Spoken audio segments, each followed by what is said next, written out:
வசுதேவசுதம் தேவம் கம்சச்சானூரமர்தனம் தேவகி பரமானந்தம் கிருஷ்ணம் வந்தே ஜகத்குரும். உலகெலாம் உணர்ந்தோதற்கரியவன் நிலவுலாவிய நிர்மலி வெணியன் அழகில் சோதியன் அம்பலத்தாடுவான் மலர் சிலம்படி வாழ்த்தி வணங்குவான். எல்லாம் வல்ல அங்கேற்கனி உடனான செந்தமிழ் சொக்கன் திருவருட்கருணையினால் இந்த பரந்த பாரத தேசம் முழுவதும் வியாபித்திருக்கின்ற முனிவர்கள், ரிஷிமார்கள், குருமார்கள் நமக்கு பல்வேறு விதமான வழிபாட்டு முறைகளை அறிவுரை செய்திருக்கிறார்கள். அதிலே முக்கியமான ஒரு வழிபாட்டு முறையாக இந்த துலா மாதம், கார்த்திகை மாதம். துலா மாதம் என்பது காலை பொழுதும் இரவு பொழுதும், பகற்பொழுதும் இரவு பொழுதும் ஒரே மாதிரியாக இருக்கும் என்று நமக்கு பஞ்சாங்கம் சொல்கிறது. இந்த துலா மாதத்தில் இந்த காவேரி படுகையில், காவேரி தீரத்தில் இருக்கிற எல்லோரும் அவசியம் 30 நாளும் காவேரி ஸ்நானம் பண்ணணும். அப்படி இல்லைன்னா குறைஞ்சபட்சம் முதல் நாள் அமாவாசை, கடைசி நாள் கடமுகம்னு மாயாவரத்தில் ரொம்ப விசேஷமாக நடக்கும். தீர்த்தவாரி நடக்கும். பார்க்கறதுக்கே அவ்வளோ அற்புதமாக இருக்கும். கிட்டத்தட்ட ஒரு 7-8 கோயில்கள்லேருந்து சாமி வரும். ரொம்ப விசேஷமான ஒரு நாளாக அங்கே கொண்டாடப்பட்டு வருகிறது. சாந்திரமானத்தை பொறுத்தவரை அமாவாசை ஆனோன்னு கார்த்திகை மாதம். நிறைய பேருக்கு ஒரு கேள்வி வரும், இந்த பஞ்சாங்கம் இல்லை பஞ்சாங்கத்தை ஒட்டின மாதிரியான கேலண்டர் போட்டுக்கிறவங்களாம் அந்த ஆஹா மாயை அப்படின்னு ஒன்று போட்டிருப்பாங்க. அந்த ஆஹா மாவை அப்படின்னா என்ன அர்த்தம்னா ஆடி மாதம், கார்த்திகை மாதம், மாசி மாதம் அண்டு வைகாசி மாதம். இந்த 4 மாதமும் அருகாமையில் இருக்கிற நீர்நிலைகளை போய் கும்பிடுறது, குளிக்கிறது, முடிஞ்சால் அந்த நீர்வாழ் உயிரினங்களுக்கு ஏதாவது பொறி அந்த மாதிரி போடுறது, அதெல்லாம் ரொம்ப விசேஷமாக சொல்லப்பட்டிருக்கிறது. இன்றைக்கி இந்த வீடியோவுக்கு காரணம் என்ன அப்படின்னு கேட்டால், நாளைக்கு பௌர்ணமி, அன்னாபிஷேகம். ஏதோ கங்கை கொண்ட சோழபுரத்தில் நடக்கிறது, தஞ்சாவூரில் நடக்கிறதுன்னு தான் இருக்கப்படாது. இந்த அரிசி மணிகள் நமக்கு கிடைப்பதற்கு முன்னால் எவ்வளோ பேர் இருக்கிறார்கள். புழு, பூச்சி, எலி இதெல்லாம் சாப்பிட்டுக்கலாம்.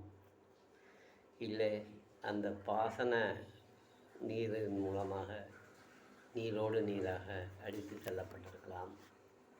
அதன் பிறகு அது வளர்ந்து நெல்மணியாக வந்து களத்து மேட்டில் சாக்குக்குள்ளார போகாமல் கீழே இருக்கலாம். உற்சவத்திங்கிற ஒரு உன்னதமான ஒரு விஷயம் அப்போது தான் நடக்கும். அதை பற்றி ஒரு தனி வீடியோ அப்புறமா போடுறேன். அந்த களத்து மேட்லேருந்து சாக்கில் கட்டி, சாக்கிலேருந்து அது அப்புறம் மில்லுக்கு போய், அந்த மில்லில் நெல் அரிசியாக அது மாறி, அந்த அரிசி கீழே கொட்டாமல் எலும்புகளுக்கு போகாமல் திரும்பி சாக்கில் திரும்பி நமக்கு இன்றைக்கி காலையில் நாம் அந்த சமைக்க எடுக்கிற போது அந்த அரிசி கீழே சிதறாமல் அதை நாம் சமைத்து வடிக்கும்போது அந்த சாதம் கீழே கொட்டாமல் அதுக்குள்ளாரையே இருந்து நமக்கு நம்முடைய வயிற்றுக்கு போகிற வரைக்கும் அந்த அரிசி இருக்கிறது. அது பல்வேறுபட்ட இடங்களில் அது வெளியே போவதற்குண்டான வாய்ப்புகள் இருக்கிறது. அப்படியெல்லாம் இல்லாமல் நமக்கு வருஷம் 365 நாளும் உண்பதற்கு, உணவு கிடைப்பதற்கு, அன்னம் கிடைப்பதற்கு நாளைய ஒரு தினம் இந்த அன்னத்தால் அலங்காரம் செய்யப்பட்ட அந்த சிவனை தரிசித்து ஒரு வணக்கம் செலுத்தி, முடிந்த அளவு ஒரு 1/4 கிலோ 1/2 கிலோ, நான் கங்கை கொண்ட சோழபுரத்துக்கு முதல்ல அரிசி வாங்கி கொடுத்துருந்தேன். அரிசி வாங்கி போய் பக்கத்தில் இருந்து அது விநியோகம் அதெல்லாம் அதுக்கப்புறமா பார்த்தேன், கங்கை கொண்ட சோழபுரத்தில் நிறைய அரிசி மிஞ்சி போகிறது. அப்புறம் அதை ஏலம் விட்றா, அப்புறம் திருப்பி அதை எடுத்துன்னு வரா. அதை இப்படி எடுத்துன்னு வரும்போது என்ன ஆயிடுச்சுன்னா, நான் எந்த மூட்டையை வாங்கி கொடுத்தேனோ அதே மூட்டை எனக்கு ஏலத்தில் வந்துட்டு. அதுக்கப்புறம் யோசித்தேன் நான், என்னடா அது. அப்புறம் உள்ளூர் கோயில்களுக்கு கொடுக்கறது அப்படின்னு தீர்மானம் பண்ணி, உள்ளூரில் இருக்கிற கோயில்கள், இந்த பொன்மலை பகுதியில் முதல்ல அன்னாபிஷேகத்தை ஆரம்பித்தது நான் தான். இது மாதிரி நாம் என்ன செய்யலாம், இன்றைக்கி ஒரு நல்ல அரிசி ஒரு கிலோவோ 2 கிலோவோ வாங்கி அதை ஒரு தாம்பாளத்தில் போட்டு நம்முடைய 2 கைகளையும் அதில் வைத்து பிரார்த்தனை பண்ணி, எனக்கு இந்த அன்னம் வருடம் முழுவதும் எனக்கு தடையில்லாமல் கிடைக்க வேண்டும். நான் சாப்பிடுகின்ற உணவுனால் நமக்கு ஃபுட் கண்டாமினேஷன், வாட்டர் கண்டாமினேஷன் இதெல்லாம் ஏற்படாமல் இருக்க வேண்டும் என்று நாம் பிரார்த்தித்து, எந்த திருமுறையாக இருந்தாலும் பரவாயில்ல.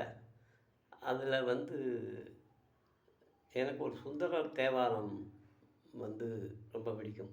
நீள நினைந்தடி என் நித்தமும் கை தொழுவேன், வாழ்வி மாதர் வாடிவதங்காமே கோலிலே எம்பெருமாள் குண்டையூர் சில நெல்லு பெற்றேன், ஆளிலை எம்பெருமாள் அதை அட்டித்தர பணியே.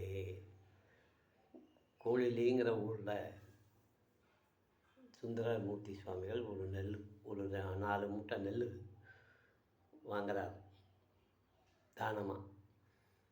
அதை என்ன பண்ணுறார், கேட்குறார் அந்த பெருமாள்கிட்ட, அந்த சிவன்கிட்ட, இதை எப்படிப்பா நான் தூக்கிட்டு போகிறது, இதை கொண்டு வந்து திருவாரூரில் கொடுத்துருவோம். அவர் கொடுத்ததாக ஒரு வரலாறுன்னு இருக்கிறது. அது நிகழ்ச்சிகள் ஏதோ ஒன்று நடக்கிறது.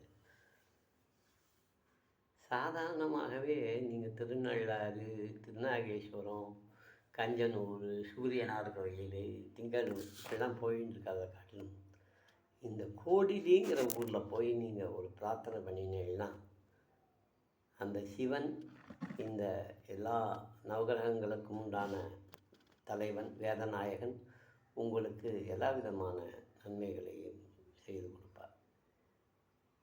இந்த மாதிரி அந்த ஏதோ ஒரு பதிகத்தை பாடி அந்த அரிசி எடுத்துன்னு போய் அருகாமையில் இருக்கிற ஏதோ ஒரு கோயிலில், சிவன் கோயில் கிடைச்சா ஸ்லாக்கியம், சிவன் இருக்கிற கோயிலாக பார்த்து நாளைக்கு அன்னாபிஷேகம் இருக்கா இல்லையா அப்படின்லாம் கேட்டு கொடுத்தா அது ரொம்ப விசேஷம். இல்லைன்னா கூட பரவாயில்ல, ஏதோ ஒரு கோயிலில் 1 கிலோ அரிசியை வாங்கி 1 கிலோ 2 கிலோவோ வாங்கி அந்த கோயிலில் போய் அந்த ஐயர்கிட்ட, இந்த மாதிரி நாளைக்கு அன்னாபிஷேகம்னா நான் இந்த மாதிரி என்னால் ஒன்றும் பண்ண முடியாது, இருந்தாங்கோ நாளைக்கு காலையில் நெய்வேத்தியத்துக்கு இந்த அரிசியை வச்சுக்கோங்க சொல்லிவிட்டு ஒரு 3 சுற்றி ஒரு நமஸ்காரத்தை பண்ணிட்டு வந்தால் எல்லா விதமான நன்மைகளும் நடக்கும்னு நமக்கு தர்மசாஸ்திரங்கள் சொல்கிறது. யார் யாரால் முடியுமோ அவர்கள் நாம் அதை கடைபிடிக்க வேண்டுமாக கேட்டுக்கொள்கிறேன். ஓம் ஷசேவதஸ்பத்ரநதமதேஷாந்திராய தன்யகிருபணேவதஸ்யாஹ வாஷேவதனோவதனாப்ரதஸ்யாம் பிரபே அகம் சிதேவதஸ்யாந்திராய தன்யகிருபணேயாவதஸ்யோ வத்ரநாதேபியா சமனோவதன்யாத்ராய தன்யசபித்ரா ரோஷேவதஸ்யாந்தராய தன்யகிருபணேயாவதஸ்யாரி. ஓம் சுக்லாம்பரதனம் விஷ்ணும் சசிவந்தம் ததுபுஜம் பிரசன்னவதனம் தாயத்ரி சர்வகுணோப்சாந்தி. ஓம் ஓம் நமோ பாத்த சமஸ்தூதேத்வராஜி பரமேஸ்வர பிச்சம் சுபே சோபனே முகூர்த்தே ஆத்ய பிரம்மணாவதி வராத்தே சேதுவராய கல்பே வைவஸ்துத மன்வந்தர அஷ்டாதிம் பலிமே ஜம்பூதிவே பாதபக்ஷே வரதக்கண்டே மேலோகோ தட்சிணே பாத்தே தண்டகாரிங்கே சகாப்தே அஸ்மின் வர்த்தமானே யாவகாரிகே சந்தமானி ந பிரபவாதி சசி சம்பத்ராணாமத்யே ஸ்வபகிருத் நாம சம்வத்சரே தக்ஷணாயனே சரத்ருதௌ துலாமாசே शुक्लपक्षे पौर्णमास्यां सुभदे अपवर्णी नक्षत्रां संहिमासरक्ताजां शुभनक्षत्र शुभयोग शुभगतयभङ्गन वशिष्ठाजामस्यामदेवदस्या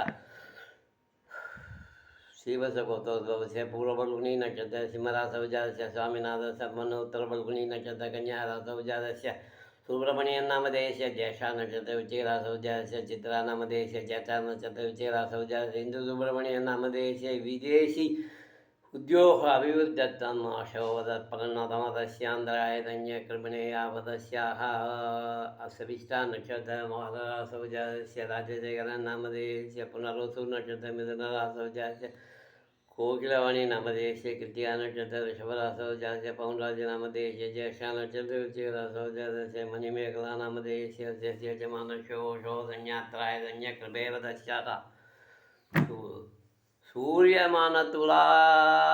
सूर्यमानतुलामासे चन्द्रमान कार्तिकमासे पौर्णमास्याशाम् एषे पदस्योपद्रु नादेव्याः समनो धन्यात्राय न प्रदने वदस्योः परमेश्वरभिर्जतं परमेश्वर नाभिषेकभिर्जतमाशीदप्र आशनारूपा धन्याददेश धनाय धन्यकृपणेया वदस्याम्